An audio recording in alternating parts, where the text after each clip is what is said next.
The broadcast is now starting. All attendees are in listen-only mode.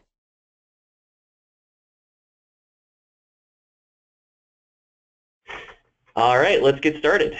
My name is Joe Invick, and I'm with the U.S. Department of Energy's Better Buildings Initiative. I'd like to welcome you all to the December edition of the Better Buildings webinar series. In this series, we profile the best practices of Better Buildings Challenge and Alliance partners and other organizations working to improve energy efficiency in buildings. So today I'm very excited to say that we're covering financing for energy efficiency projects, a subject that's near and dear to my heart. And specifically, we're going to be talking about how to find financing, access incentives, and get projects done. So this webinar, I think, will be broad enough that it'll be useful for pretty much all sectors, including commercial, industrial, government, and there's even some information here for the residential sector as well. A quick logistical note, we will have time for Q&A at the end of the hour. So through the miracles of 21st century technology, we no longer ask our questions verbally. So please enter your question textually in the chat box that you see on your webinar screen, and we'll try to get to as many of those as we can. So feel free to enter your questions throughout the webinar, and if your question is for a specific speaker, please note that person in your question. The second thing to be aware of is this session will be archived and posted to the web for your reference. So we'll email out a link to the archived webinar at a later date.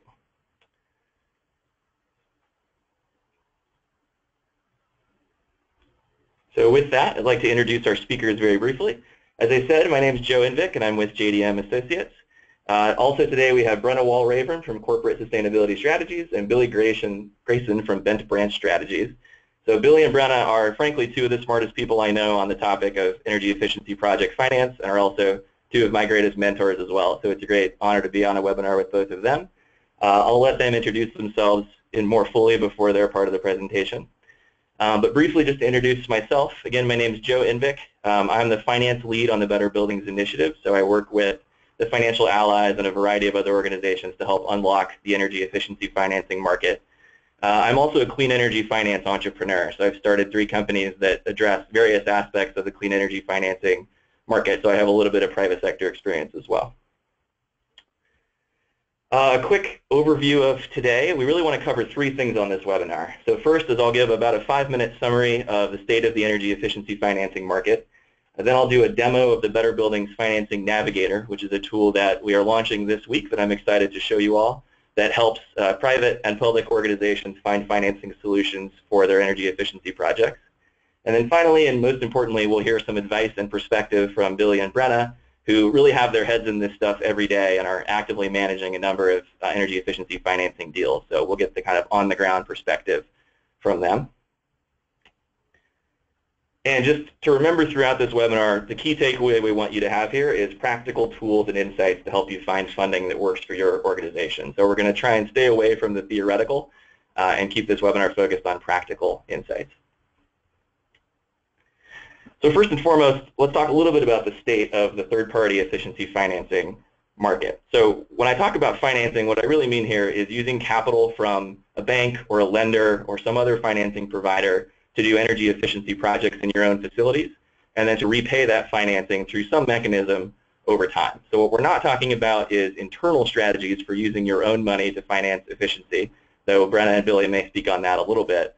We're also not talking about bonds, securitization, or other types of capital raising strategies. So we're focused today on, at least my section of the presentation is focused on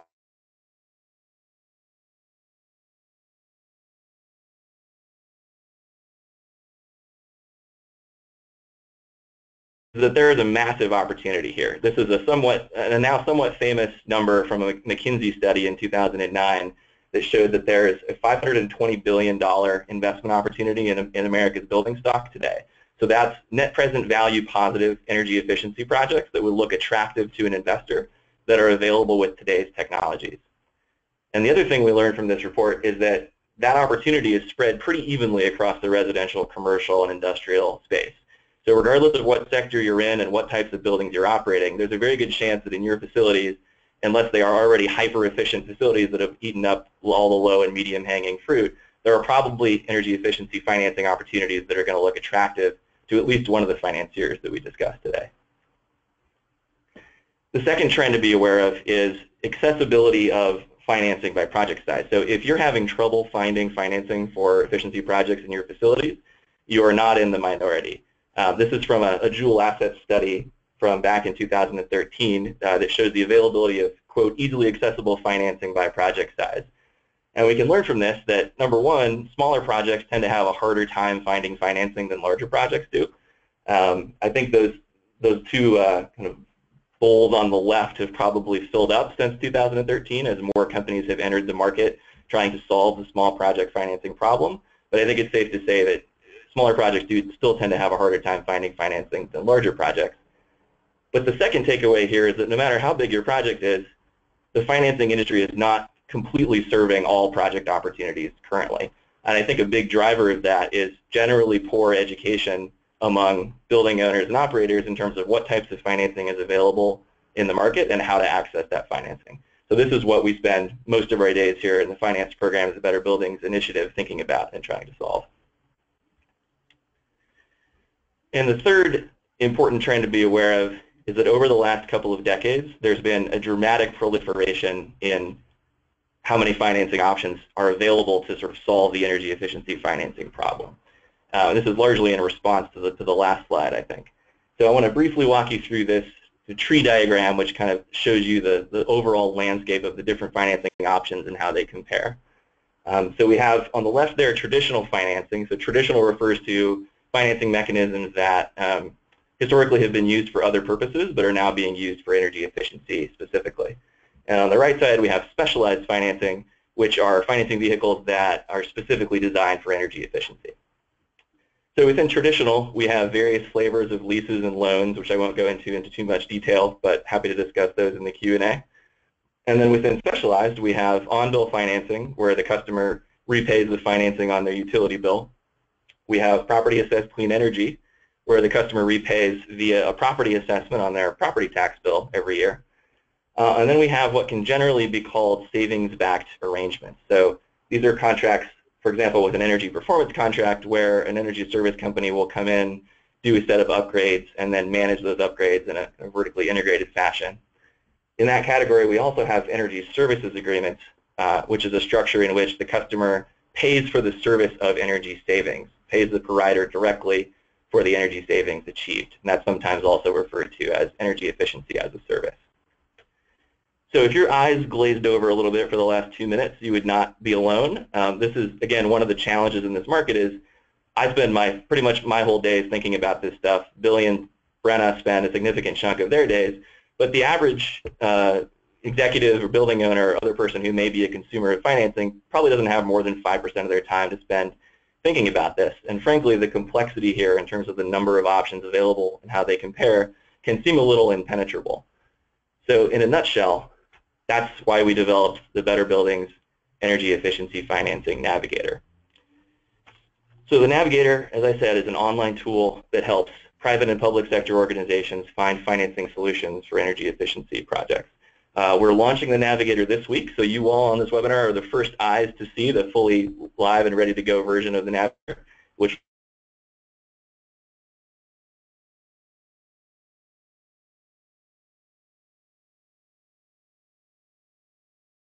lets you answer a few basic questions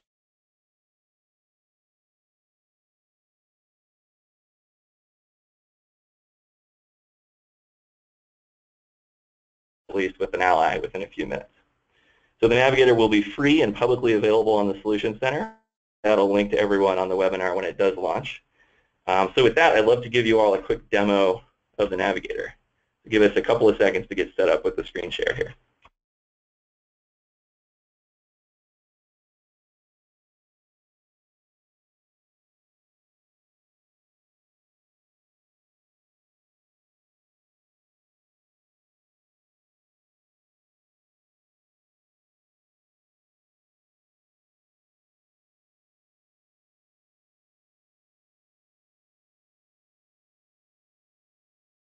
Okay, so this is the Better Buildings Energy Efficiency Financing Navigator.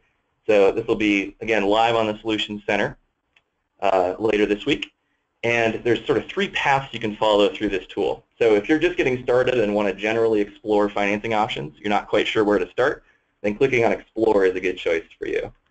So the Explore page, which you can see here, gives you a basic one-on-one introduction to the efficiency finance world.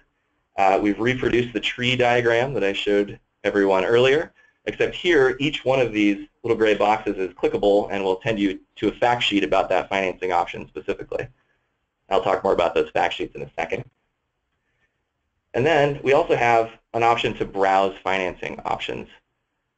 So if you are interested in a particular aspect of financing and you want to compare and kind of slice and dice the different options and compare them to each other, this is the place to do that. So we have them initially grouped by traditional and specialized. But say you wanted to search by contract complexity.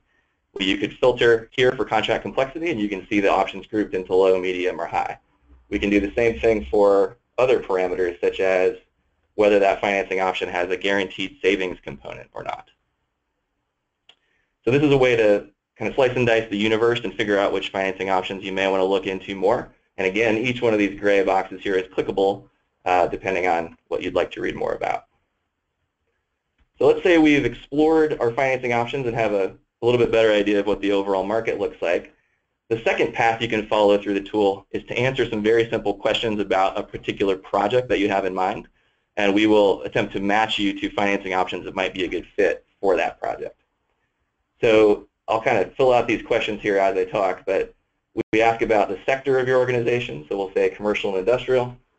We ask about the estimated cost of the project, so we'll say $100,000, whether the building is owned or leased. And then we ask about some of your preferences here as well. Now you don't have to fill out all of these questions, only the ones that you sort of feel comfortable answering. Note that we have a detailed tooltip for each of these questions. So not only are we collecting information that'll help the tool match you to specific financing options, but we're also helping to kind of educate you on the types of questions you should be asking when you're talking to a financing provider. So let's say we want an off-balance sheet financing solution. It's important that we have some guaranteed savings as part of the contract. I'm just going to go through these quickly. We don't particularly care about depreciation. We do want to have project savings measured and verified as part of the contract. We like a longer contract term. We want to try to minimize contract complexity if at all possible. And we're not in any huge rush, but we would like to close on this financing in the next 3 to 9 months. So with that set of preferences, we click Submit. And I would liken this to when you're sort of shopping for software online and you have a basic, premium, and deluxe option, and you often see a table kind of laying out the features of each of those different technologies, or each of those different kind of packages. Well, we're doing the same thing here except for financing options. So going down the vertical axis here, these are the preferences you've just expressed in your question. And then we're mapping those preferences to each of the financing options, particularly the top 4 that we think would be the best fit based on your responses. So for example, we said we were in the commercial and industrial space, so an energy services agreement would be a good fit for commercial and industrial. So if you mouse over the cell where that match occurred, you can see a little custom tooltip that will tell you why that match was made and teach you a little bit more about that relationship. Some of the matches might come back as partial matches. So for example, for ESAs, we said our project was $100,000. ESAs more typically serve projects in the $250,000 plus range, but there are some providers that will go lower than that and do $100,000 projects. So we have that as a partial match. So our very simple algorithm matches you to what we think are the top 4 financing options, or less than 4, depending on how strict you were with your preferences, just as a very basic initial introduction to where you might want to be looking for financing products.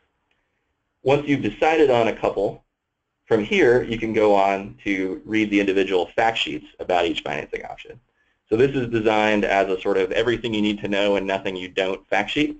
So we have one of these for each of the financing options. At the top, we have a very brief summary. We have some bullets that lay out why this option might be a good fit for your organization.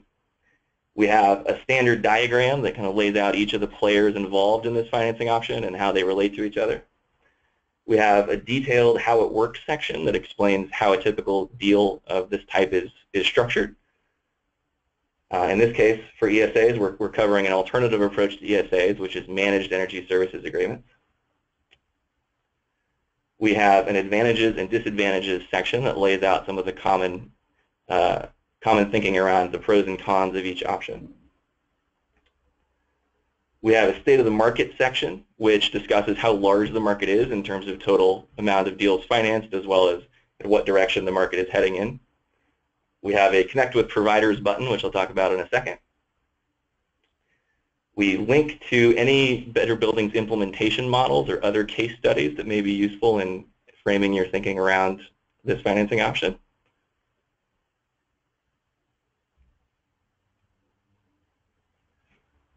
We have a Learn More section that can link out to additional resources that if you want to read more about this option. And then for the data nerds or those who just like to see everything in one place, we have an ESAs at a glance section that lays out all the information about ESAs that we have in the Navigator in case you want to just sort of download this and look at it holistically. So the final and I think most powerful path through the tool is using the Navigator to actually connect with financing providers. So if you click on the Connect with Providers button, we will take you to the Connect with Financial Allies section. So here you can see a list of all of the financial allies who provide the financing product in question. So you can see the list has already been filtered for energy services agreements. So as a quick brief, the financial allies are partners under the Better Buildings Challenge who have committed to deploying capital into energy efficiency projects. So these are financing companies that are actively serving the efficiency space and have committed to helping other Better Buildings partners and the market as a whole get more financing done. You can browse this list however you like and select one or more financial allies that you think might be interesting to connect with. And then if you like, you can read more about an individual ally. So let's take Metris Energy here, for example. We can read a bit more about Metris, the products and services that Metris provides. And then most importantly, at the end, we have contact information. So the idea here is that within 10 to 15 minutes, or maybe less if you're fast, you've gotten to a phone number and an email that you can call to start connecting with a financing provider directly. And when you do connect with them, you're going to be armed with a better understanding of what you're looking for, hopefully. So overall, we hope this tool will help sort of grease the wheels on financing conversations and get more deals moving more quickly. So I'm excited for y'all's feedback on this. We have some contact information at the end, so please do email me if you have feedback or would like to be involved as an advisor or reviewer. And with that, I am going to hand it over to Brenna. So give us 1 second, Brenna, to get your slide set up. Great, thanks, Joe. Appreciate it. Let me just say thanks, Joe, and everyone at DOE for the opportunity to participate in today's webinar. My name, again, is Brenna Walraven, and I run a boutique consulting firm focused on helping organizations not only understand but kind of achieve the strategic value proposition of the business case for efficiency and sustainability. And my clients kind of represent 300 million square feet or more of large and small organizations in all sectors of real estate, so office, industrial, retail, apartments, hotel, and development. But my background is actually all in real estate operations, so I've actually, as Joe said, worked on all the things we'll be discussing today and hope to share some information and best practices that will be of help for all of you. Next slide, please. So I thought it was really important to talk about market context. Obviously, the economy is continuing to grow, certainly slower growth than we've had in the past, but with very, very historical low interest rates and at a Fed funds rate close to zero. So really what that means is that owners can no longer rely on cap rate compression to drive value.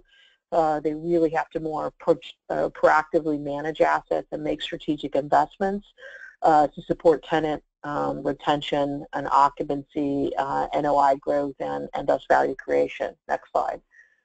The problem is owners of real estate, the big four-letter word today is risk. They're used to taking risk around leasing and managing and maintaining real estate, but not around energy retrofits.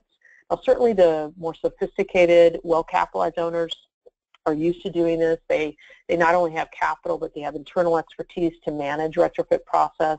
But this is a small segment, less than 15% of the overall market.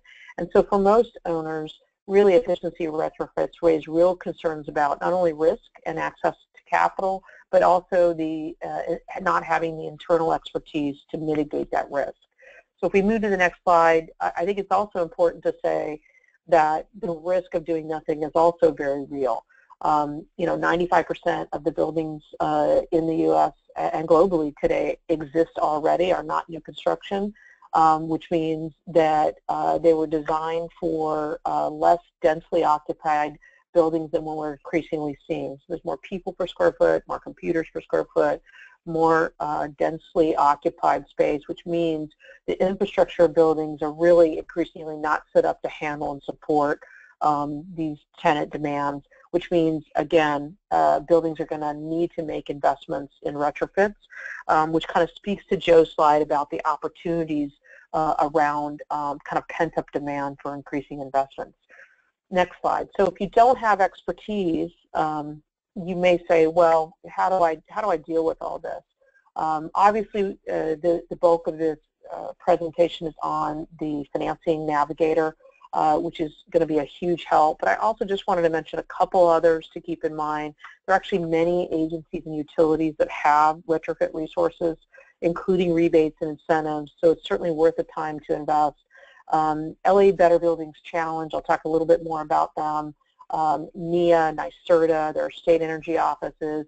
Even the BOMA, which is the Building Owners Managers Association International, has both education as well as a BOMA energy performance contractor, BEPSI, pronounced like Pepsi, the soda, but with a B as in boy, has a toolkit that I'll talk a little bit more about here in a minute. But it's also important to understand that, as Joe talked about in some of the options out there, if you don't have internal expertise, one option to think about is working with an energy service company that not only can put together the project, but actually can provide management oversight and completion guarantees. And then there are also consultants that can come in and oversee that process as well. Next slide. I thought it was important just to talk a little bit, just as one example, about the Los Angeles Better Buildings Challenge, which is obviously part of the DOE's Better Building Challenge program. It's a partnership between the City of Los Angeles and multiple partners, including the local utilities in Los Angeles, so the Los Angeles Department of Water Power and SoCal Gas. Why is that important? Because, again, they can provide technical expertise, access to retrofit rebates, and other incentives. And in fact, LA BBC developed their own, what they called AMP program, which is the Accelerated Modernization Platform, to help companies walk through a simplified best practice approach to retrofits. Again, they provide additional technical expertise, access to approved provider partners that align with the AMP program, and they've also partnered with BOMA on the BEPSI program. So it's just an example of where there's resources out there that you may not have been aware of that could be very, very helpful. Next slide. And you may be saying, well, who uses or who engages with this program? There's actually 60 million square feet of existing buildings that have either signed up or are already partnering with LABBC. I think what's important about this list is really just to understand that there are both very small and very large companies actively engaging. I mean, Kilroy, CBRE, Transwestern, these are very large, sophisticated companies, and they're still finding value out of this partnership. So it's just something to be aware of and just wanted to mention. Next slide. So kind of why would owners consider third-party financing? The short answer to that is because capital is finite. There's just not an unlimited amount of capital to do all the projects that are really worthy of consideration. And honestly, if the retrofit wasn't underwritten or originally planned for in the acquisition, then often we're just finding that owners don't want to go back to investment partners for capital because it sends this message, hey, we missed something. We didn't figure out that we needed to make an infrastructure investment, and now we're coming back. And they just don't want to send that message. There's also other reasons, which is there's, again, other higher priority needs for capital. So, for example, tenant improvement dollars associated with new leasing activity, or maybe there's a common area renovation to help make the building look more modern. But I think these are exactly the scenarios where third-party financing and capital could be a great solution. Next slide. So the key here is how do owners consider using third-party financing? Often they just look at traditional lending sources, and I don't have to say that those are unuseful or you shouldn't consider those, especially if you're going through a major refinancing. But it's also helpful, as we talked about here a little bit with the Financing Navigator, that there's a lot of options that weren't even available a few years ago. I think what's important to make the point here is make sure that we're asking the questions that are really ultimately the most important to owners. I find often owners really just want to cut, well, what's the interest rate, or what's the term of the loan, or my lender won't approve additional debt. And so what we need to do is focus on broader questions, and this is exactly what the DOE's Efficiency Navigator can help you do. Next slide, please. So specifically, and we're certainly not in the time we have today go through all these, but I thought it was important to again reinforce that the Efficiency Navigator can help you understand how many new available financing options are out there that didn't exist even a couple years ago, like PACE, for example, which fundamentally is on the rise. It's now been enabled in Massachusetts, in Texas, in Wisconsin, and it's on the rise. So that may be a great solution that you didn't even exist or know was available, but it's important to understand what those options are. And as Joe said, we're not going to get into the details of internal funding sources, but there are ways to internally fund for retrofits, like setting up a capital reserve in your operating budget where you take a small monthly amount and fund it into a reserve account, and once you build up enough can then use that money towards retrofits. Or you can set up internal green funds that you can have third-party companies manage for it. But I'll also reinforce that if you can identify retrofits during an acquisition process, it makes it a lot easier to get those projects done. Next slide, please. So this is where it's really important, coming back to those questions. If you looked at this list of questions, nowhere in here do I say, you know, what's the interest rate or what's the term. I think what ultimately is often more important than interest rate is things like personal guarantee. Can I assign it on sale of the building, or can I pay it off? Do I own the equipment? And let's go to the next slide, and I'll give you a couple examples. And this is what the Navigator is going to do, but I just thought it was important to reinforce here, which is if non-recourse and having no personal guarantee, the ability to transfer at sale and pass through tenants as an operating cost and either be a net savings or neutral, then you really should consider and think about and understand whether PACE can work for you, or whether an energy service agreement is right for you. Next slide, please. And if your criteria is, hey, I don't want to have to go back to my existing lender, and I want it to be balance sheet neutral, in addition to being able to passing it back on an expense neutral basis as an operating cost, hey, then maybe an energy service agreement or energy performance contract is a great option, or even on utility bill financing. So the point here is it's thinking about, again, not just interest rate and term, but all the other factors, and that's what the Navigator is going to be able to easily and quickly walk you through. So you don't have to memorize what those questions should be, but you can easily walk through them. Next slide. So again, ask the questions to really understand what's important to that ownership, and then you can try to match up what might be the right solution. And then when you, again, as Joe outlined on the Navigator, you can actually identify the kinds of providers that provide the kind of financing that fits those questions, and then be able to match those up. So it's a great opportunity to simplify that process, really develop some expertise without spending a lot of time. As you said, 10-15 minutes you could get to those types of options and know where you might want to go. Next slide. So again, the key important concept to understand is that the Efficiency Navigator can help with alignment of what's important for your ownership or for your key decision makers. And again, often those important factors are not interest rate, right? Nothing to do with interest rate. If it meets those other bigger, more important criteria, and then you're going to be able to get to a solution that might be feasible. And I've seen this happen in real life, so I know it works. So next slide. So I wanted to talk a little bit about, again, another resource and a risk mitigator, which is the BOMA Energy Performance Contract Model, or BEPC.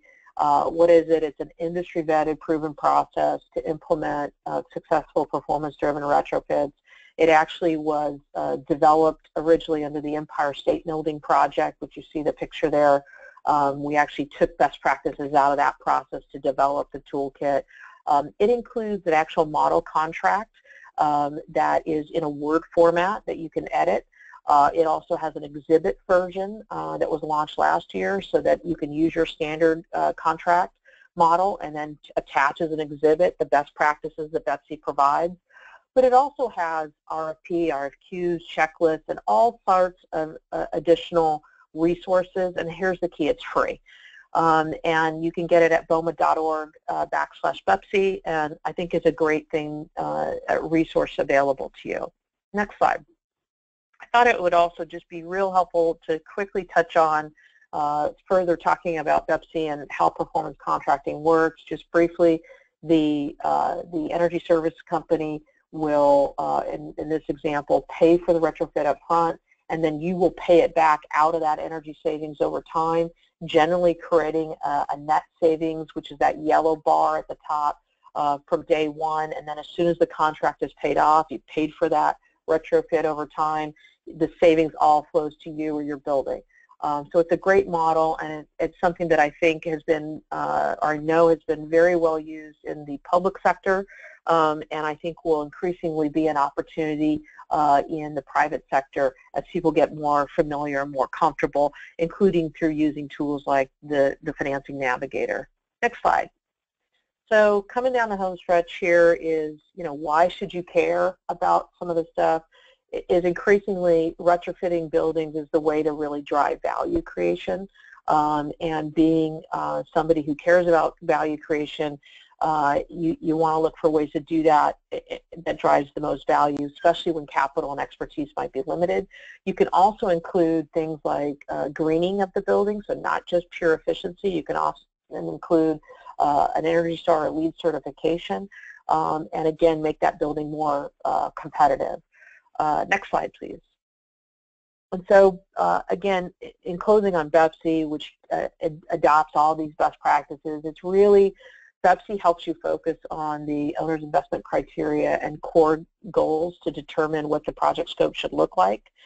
And then you can use that, again, through the toolkit to get to the right contractor, who then will provide a bid or a proposal that is creative and holistic and meets that owner investment criteria.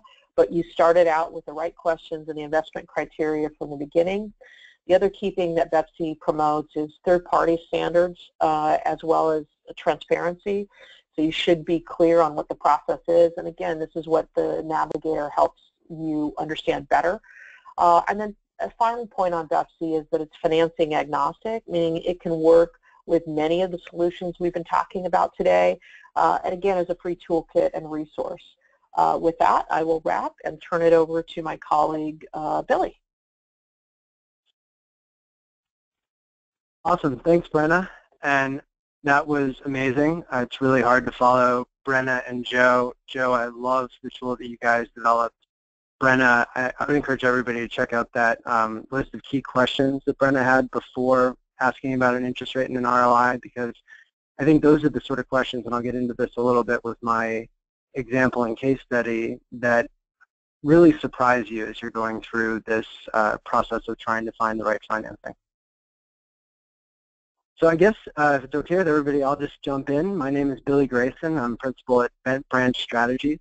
We're also a boutique consulting firm really focused on getting the most savings and revenue generation out of a company's utility spend. And with a focus on energy, water, waste, and greenhouse gas emissions, it's amazing when you look at a large decentralized portfolio in real estate, how many savings opportunities there are. And I think that the first step is always looking for those no-cost opportunities, but once you've picked all that fruit on the ground and you've started going after those high ROI projects that you can pay for yourself out of pocket change, you then need to get creative with financing strategies. So I'm going to spend a little bit of time talking about two examples from my experience working with large, predominantly industrial portfolios about how and when to evaluate whether to use your own capital for an energy efficiency retrofit program, or to go out and identify different sources to make a more cost-effective and efficient program. So next slide. Oh, and I forgot, I thanked Joe and Brenna. They did an amazing job, but I also want to thank JDM and the Better Buildings program. I've been shamelessly stealing the free information that Better Buildings has been putting out for several years, and it's some amazing work. So it's exciting, even for 10 minutes, to be able to give back a little bit to this program. So I'd encourage people to check out all the archives and all the different tools, including this financing tool. So a little bit on Liberty, $9 billion REIT, 105 million square feet, a strong energy management culture. Liberty is one of the first REITs to join the Energy Star Partner Program, and it's earned Energy Star Partner of the Year for, I think, 6 years in a row. Really focused on energy efficient operations in office buildings, and also a strong commitment to green building certification. But as Liberty was pivoting from being a predominantly office REIT to more of an industrial REIT through acquisition and new construction, the company was trying to figure out where there were opportunities to apply energy efficiency and sustainability, which they had done so well in office, to their industrial portfolio.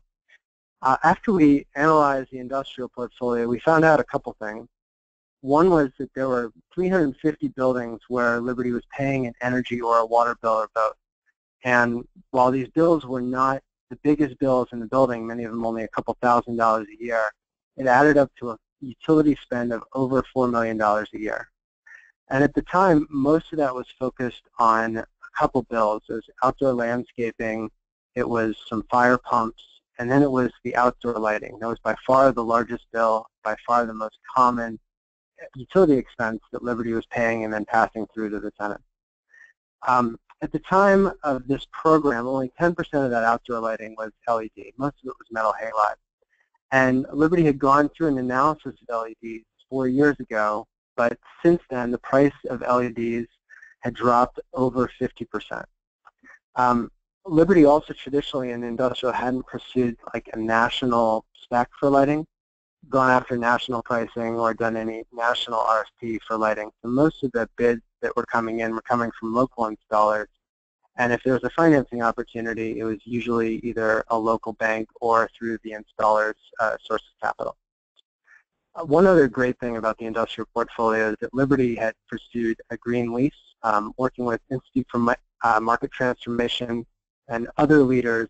Liberty had put language in their leases to get over the split incentive associated with the challenge of owners paying for energy efficiency upgrades that they weren't able to recoup from the tenant. So there was an opportunity within those leases to have a number of different ways to pass through the costs to the tenants who were receiving the benefit from the energy efficiency upgrade. Next slide. So in evaluating the opportunity, we did many of the things that the new energy efficiency tool will allow you to do, and we also asked a lot of the questions that Brenna shared as well. The different strategies that we came up with were the opportunity to pay for the upgrade up front, charge it back to the tenant, to develop some sophisticated marketing and convince the tenants to pay for these upgrades while they were in the middle of their lease, to use it as a bargaining chip in lease extension and renewals, to look at third-party financing. We'd identified 3. Our major sources of capital, which offered us a fairly low interest rate. ESCOs, who, this is their bread and butter, and they have the standard contracts, and they're used to doing a lot of large portfolio projects, as well as utility companies, and mainly because they made the transaction easy by offering in many regions on-bill financing for energy efficiency retrofits, which seems like a really streamlined way to tackle this. We also looked at 2 innovative strategies that have really just come on the scene for the last couple of years. One is lighting as a service, where you could sign an agreement to allow a third party to come in and sign contracts with your tenants to lease lighting from them. And for the privilege of giving them access to your building, they can often, as part of their contract, pay you a small rent or pay you a founder fee or interest income, which is a really exciting thing for a REIT that is trying to figure out alternative revenue streams out of the same building. So even if it's a nickel or 10 cents a square foot, that can be pretty compelling when you apply a market cap to that and look at that contract over several years. We also looked at PACE, which is the new clean energy and energy efficiency financing that's offered in a number of states and municipalities now, which gives you the opportunity to take a capital expense and pay for it on your property taxes through an additional assessment that then allows you to pass that cost into the property taxes. Now, for a building owner, that can be great because often your leases are net of taxes, so that automatically goes to the tenant. It also is great if you're thinking about selling a building before you've achieved the payback on an investment, because then the investment carries with the building. At the same time, obviously, there are challenges with that. One is whether this creates an encumbrance on a sale. It shouldn't, because the new buyer is getting the benefits associated with that investment, but there is a challenge there. And there's also just the question of whether or not, when this building becomes vacant and goes out to the marketplace, whether a tenant's going to be sophisticated enough to recognize that their higher property taxes on one building are offset, more than offset, by the lower operating expenses associated with the energy costs. So looking at this scenario, 4 years ago, I had been in a similar situation where I was working with a 400 building portfolio where they had no money. There was no capital to spend, no matter how good the payback was. We pursued two strategies. The first one was we tried to talk landlords into it. Because the landlords were getting an improved building and we were willing to pay them back over time in our operating expenses, we thought the landlords should jump at the chance to pay for an energy efficiency upgrade. Unfortunately, it was harder than I thought to convince a landlord to pay for a $30,000 or $40,000 lighting upgrade. And even when we agreed to pay for part of the project with the remaining term of our lease, we didn't have that many takers. So we went out and financed the project through on-bill utility finance programs. And it was great. We were able to get lighting projects done with a 2 or 3 year payback and get them paid for on our utility bills over the course of 5 years, where we were getting a net positive savings, we were getting better lighting, and it paid off commensurate with our lease. But when I dug into the financing of these deals, I figured out that utility companies are making a 13 to 18% annual effective interest rate on these projects. So even though it was cash positive for us, they were making a killing. And there's a reason why there's a growing billion-dollar industry to finance energy efficiency improvements. It really is a great business. I thought about trying to figure out a way to put this on my credit card, but then I looked at what my credit limit was, and I wasn't able to finance it that way. But with interest rates and effective interest rates like that, it's just really compelling to figure out a way to use your own capital if you have it. And so I want to go to the next slide. That's essentially what we did at Liberty. We paid for these projects upfront, and we were able to charge back the cost of the project with interest to the tenant. One of the biggest challenges that I had was, while we had a low cost of capital, Liberty is very, very effective at deploying capital in ways that add value. So there's a very high hurdle rate for leveraging internal capital to pay for projects. Thankfully, these efficiency projects, these LED upgrades, had such a great effective interest rate that we were able to beat Liberty's internal hurdle, which was actually a very challenging thing to do with 80% of the projects that we bid out. We prioritized these projects based on the payback and focused on the buildings that were soon to be empty. The way we did it was we set it up as a long-term amortization schedule that was cash positive from day one. So if we had a tenant in the building and they got an LED upgrade, their bills went down 5% immediately, and once the project was paid off with interest, they captured all of the savings through the end of their lease.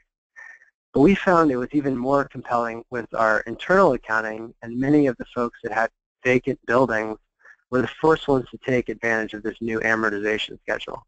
And the reason was all of the costs associated with keeping outdoor lights on while a building was vacant go to unrecoverables. And those unrecoverables hit a budget of a property region much harder than any cost that they can pass to the tenant. So we found that the first buildings that were being upgraded were the ones that were vacant. The other positive consequence we saw is once these buildings got upgraded, you had a very visible difference between that building and the building next door. And in industrial real estate, they say that you don't have to always have the best building. You just have to beat the building next door because location is everything. So the new LED lights almost acted as an extra billboard to advertise that our buildings were operating with the newest technology. So the return on this project, with a $3.5 million upfront investment, we were able to generate $1.5 million annual energy cost savings, $1 million in interest income over 3 years, and $1.5 million in lifetime maintenance savings with no upfront cost for the tenant, and it was cash positive from day one. Next slide.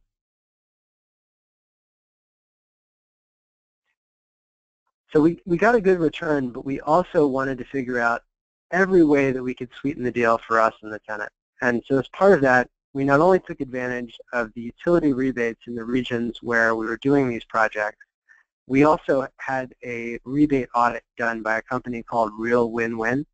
They identified a number of rebates that we wouldn't even thought of going after, including a PJM rebate around permanent demand reduction, the EPAC tax credits and other updates, as well as some accelerated depreciation opportunities to get things off your balance sheet that effectively acted as a rebate when you looked at the total cost of the project. So I'd really encourage everybody on this call to look at both the DSIRE website, which has a free listing of energy efficiency and clean energy incentives, as well as companies like Real Win-Win who will do that sort of an audit for you.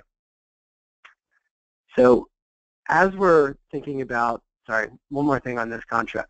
It's important when you have a number of buildings to negotiate a national contract with installers and manufacturers. We found that the pricing we got on a national contract was 35 to 50% better than what we were having bid by local installers. And we also use these outdoor projects as an opportunity to engage the tenants. And in industrial real estate, a lot of times once a year you're going to visit the tenant to pick up your check and to inspect the fire systems. And really this built a different kind of relationship with our tenants where they saw us trying to help them reduce their total cost of leasing, which opened the door to conversations about whether we could upgrade their indoor lighting, their HVAC, their heaters, and use a similar sort of financing option because unlike Liberty, our tenants were more cash strapped than we were, and they really were looking for that third-party financing opportunity. Next slide.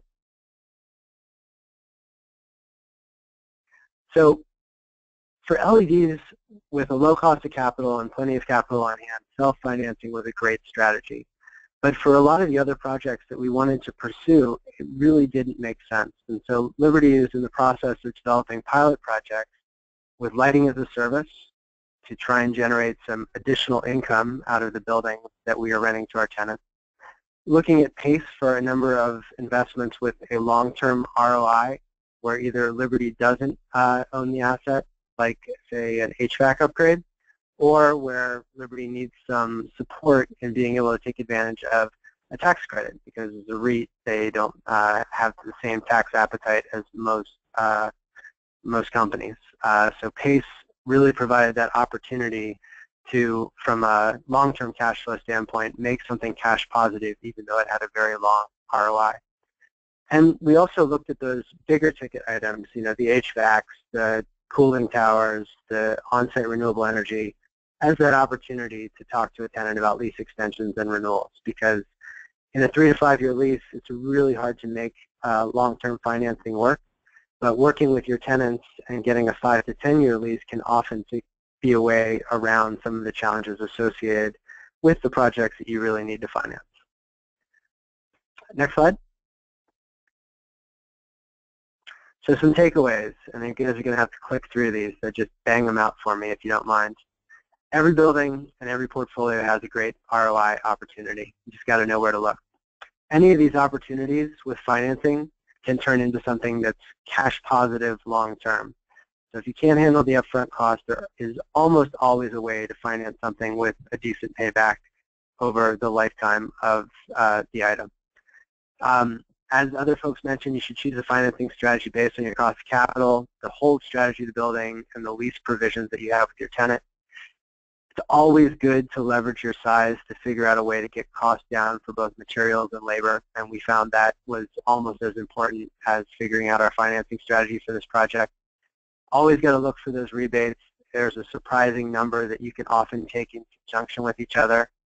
And after going after that low-hanging fruit, whether you do it with a short-term financing option or your own capital, there are some really amazing long-term financing strategies that exist now through the utility companies, ESCOs, as-a-service, as-a-service companies, and PACE financing. And those are great ways to tackle long-term ROI. And remember, it's a great opportunity if you are a landlord to talk with a tenant about a lease extension to take advantage of some of these high ROI long-term opportunities. And with that, I think turn it back to our moderators to field some questions. Awesome. Thank you, Billy. Great presentations from both. Really appreciate the thoughts. We've got about 8 minutes left here. We might go a little bit over the time, so we have 10 or 15 minutes for questions. Before we do that, I want to talk a little bit about additional resources. So a few of the things we talked about today, the links are here if you want to access them. So we have the database of state incentives for renewables and efficiency that Billy mentioned, and the BEFC, which Brenna mentioned. I also want to call out a report that's not listed here, but will be listed in the version we post online, a recent report from Lawrence Berkeley National Labs called Current Practices in Efficiency Financing. We relied heavily on that report in developing the Navigator, and that's a great source of more information if you want to take a deep dive into each of these financing options and how they work. So with that, we'll do some Q&A. So I'll let Billy take a couple of seconds to look over the questions that he has, and I'll do one for me first and then one for Brenna. One question that we got about the financial allies at the end of the Navigator presentation is, how many financial allies do we have? What portion of the market do they represent? And how can you become a financial ally if you have a financing company that hasn't yet joined the program? So we've got about 30 allies that represent an interesting cross-section of the market, including some big banks like Bank of America and Citi, some kind of medium-sized financiers like Metris Energy and Flywheel, and some startups like Spark Fund and others. So a really interesting mix that collectively all of the allies have deployed about $5.4 billion with a B dollars in energy efficiency finance since 2012. So I don't think we can say that they represent the majority of the market, that they represent a pretty significant chunk of it, and I think are a kind of a representative cross-section. In terms of how to become a financial ally, we are always interested in having more conversations and bringing more allies onto the program. So shoot me an email. You'll see my contact information at the end of the presentation. This is Joe speaking, by the way, and I'd be happy to talk to you about that because we're always looking to have new folks join the program. Let's see, a question here for Brenna. One of our participants, Brenna, asked if a customer has a number of lease options specifically or financing options in general, how would they go about determining which of those offers is the best? Should they look at interest rate and term, or what are some of the factors they should look at to kind of bid a couple of different offers against each other? Yeah, Joe, it's a great question. I think, well, first of all, even though I harped on don't focus on interest rate and term, I think my point about that is I really just wanted to make sure you didn't use it as the first thing that you looked at or the only thing that you looked at, but certainly interest rate and term can help you to determine between a couple of options that are similar and maybe hit all those bigger other questions that are likely more important to your decision makers. I just wanted to make sure you weren't using that as your only or your first questions, but you were expanding that. It's also other contractual terms, like if I want to sell my asset and terminate this agreement, can I do that? If so, what are my penalties? So there's some other things like that that might be just as important and speak to kind of the cost of the capital that you're using and one to consider. I think it's ultimately going to come down to what are the things that are most important to the decision makers, what is the type of project, and again, that's where the Efficiency Navigator can really help you kind of sort through that. Great, and Billy, do you have any thoughts on that question, or should we move on to the next one? Always look at your interest rate and look at your internal rate of return, and that should help you decide whether to self-finance or go look for third parties. But Brenna's right. There are some amazing hidden costs associated with some of these contracts, including just the cost of having to execute the contracts. So it's always good to look at a broader range of things besides just the interest rate. Okay, great. And Billy, we had a couple of questions about your process for engaging real win-win, how that worked, how much it cost, and generally kind of how long that process takes and how it works. real win-win costs too much. I hope they're not on this call and hearing that.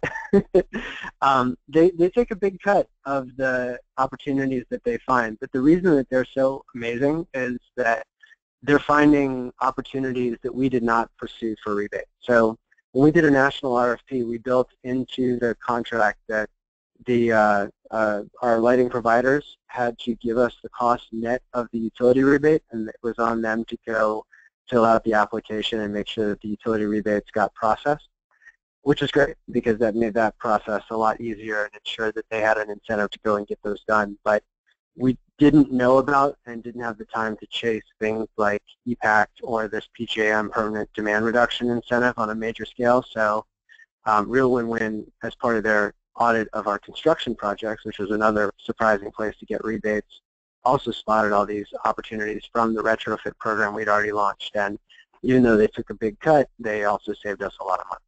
So it was worth it. Great. Thanks, Billy. Another question for myself, Joe, here. Someone asked how contractors, vendors, and brokers could use the Financing Navigator. So I focused most of what I talked about on uses for the tool among building owners and operators, but we also designed the tool with contractors in mind, specifically contractors and vendors who are selling efficiency products and services into the market. Oftentimes they sort of serve as the liaison between the customer and the financing party. So we designed the tool in a way that if you, for example, have customer bids going out and want to kind of package information about financing along with it, the Navigator can provide some free, publicly available information to help you talk more articulately with your customers about financing options. And you can even just send them the Navigator link and have them do a little bit of their own exploring. So certainly the target audience here goes beyond just the building owners themselves. We hope it can also help vendors.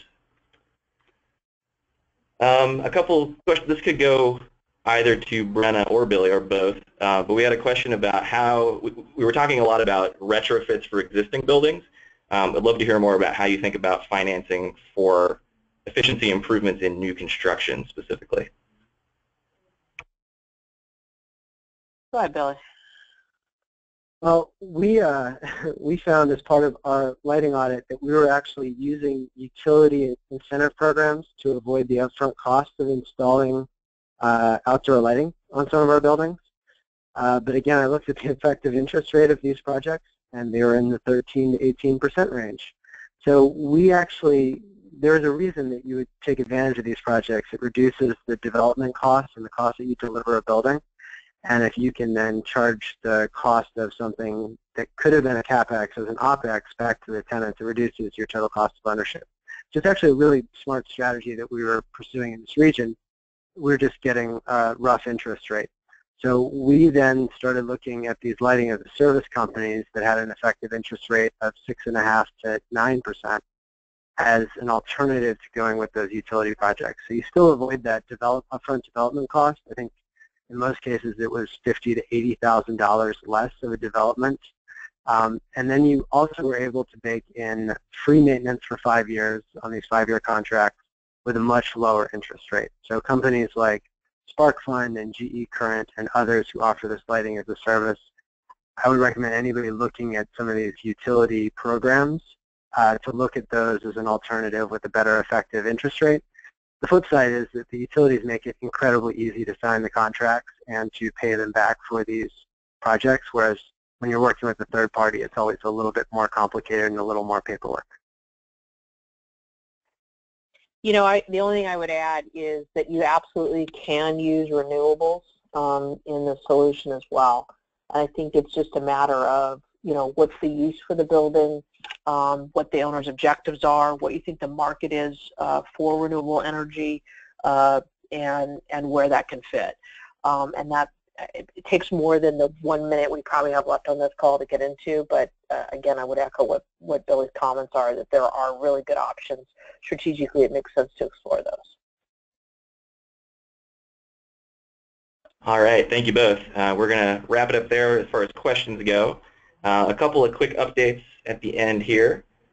We hope you'll plan to attend the next Better Buildings webinar on January 10th, 2017, not 2016. called Efficiency Treasure Chest, How Cities, Manufacturers, and Retailers Are Unlocking Energy Savings in Warehouses and Distribution Centers. That's part of this webinar series. And then also, don't forget to save the date for the upcoming Better Buildings Summit, which is going to be on May 15th through the 17th, and registration for the summit will open in January, but please do mark your calendars now. And with that, I would like to thank our panelists very much for taking the time today. Really enjoyed both your presentations, Brenna and Billy. Feel free to contact us directly with any questions you have, or any questions we didn't get to during the Q&A. If you'd like to learn more about the Better Buildings Challenge or the Better Buildings Alliance, please do check out the website. There's lots of great information on there and on the Solutions Center. And I would encourage you to follow the Better Buildings Initiative on Twitter for all the latest. And once again, you will receive an email notice when the archive of this session is available online. Thank you all very much. Excellent. Thanks, guys. Thanks, everybody.